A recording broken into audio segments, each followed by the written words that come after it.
So recently, a female Kenyan lawmaker was sent out from parliament for bringing along her child to work.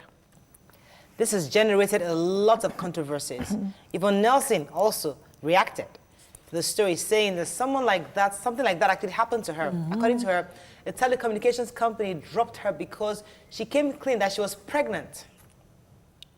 Now, what are your general thoughts on this? Let's discuss this issue of motherhood and work. I don't think it's discrimination.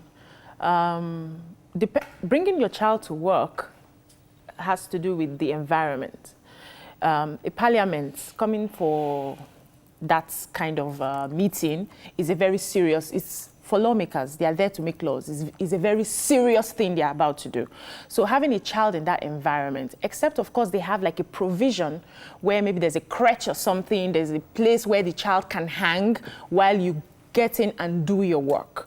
Now, I think the issues are different. So you think it was inappropriate for her to bring her child? I think so. If there was no provision for where the child will stay in the office, I think it's inappropriate. Okay, let me continue. I wanted to say that it's a different issue with what what's this other lady, Yvonne Nelson is saying, because Yvonne Nelson's issue was that she was about to do a job. She was contracted to do a job, and she opened up to the employer that I am pregnant, and now it's business. I'm contracting you to do a job. I already have a figure in mind. I have a project. I have my projections. I have the time frame. And then your pregnancy is going to get in the way. I can't find somebody else. So I don't think we should hold those people accountable for such. I looked at the mail and I remembered how democracy in history started. So it used to be everybody coming to represent themselves in their capacity. So as a market woman, I have a say in what government does.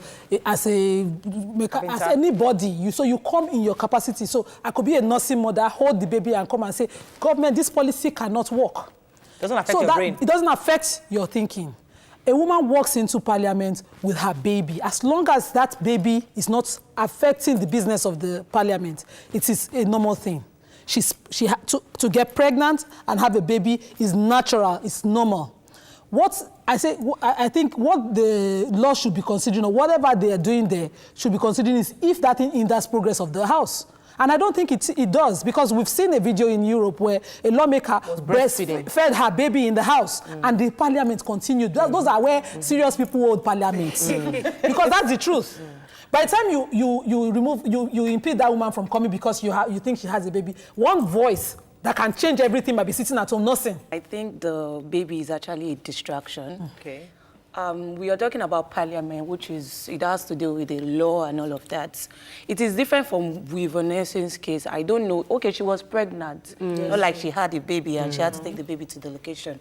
So if you're pregnant, and as a producer that I am, and also a writer, I have a script in mind, I have a story in mind, and this is who I see as my actor. And the actor is not meant to be pregnant. I can't give you the job where there are other people. So I think it is not discrimination. It is just what it has to be. Talk about your thoughts. So everybody has said pretty much everything. I've been in this space where I was pregnant on the show. I had my baby. I didn't have a structure I was breastfeeding all through, exclusive breastfeeding. So there was no way I would leave my baby at home. So my baby everybody in the makeup room was a nurse at one point in time carrying my son. So imagine if I was told to focus on one thing per time. I would have lost the opportunity to earn and contribute productively to my society, because they have boxed me into doing one thing per time, being a nursing mother. However, if there is a rule, a standing order within the parliament that says don't bring baby, mother, all those things into the parliament, if she disobeys a standing rule, then she can be treated for disobeying the rule. But if there was no express rule excluding babies from parliament, then that is right. That will be discriminatory. Any such rule discriminates against gender, it discriminates against her person. Nima, I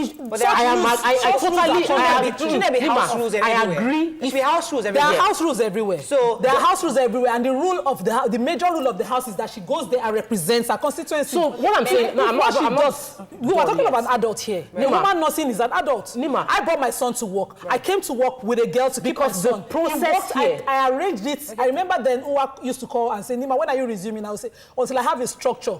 I put in that structure. I came to work with that girl for 6 months. It worked like magic. Right. So I don't see why... If the rule here says children are not allowed on the facility. The rule should be cancelled. You don't have a... See, please, if the rule says that children are not allowed on this facility, that is the rule of the organization. You can now take it to court to contest the issues around it. The point is, you don't disobey a rule on ground.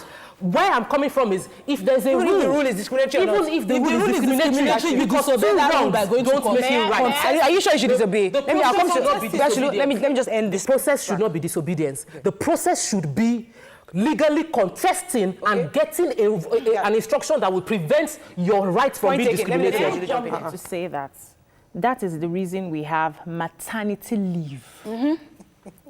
True. We have it in place in different organizations. Not in the parliament, though. When you are pregnant, you are given 3 months, some organizations 6 months, so that you can nurse your baby. You're a working mother, for crying out loud. Wean your baby and resume work.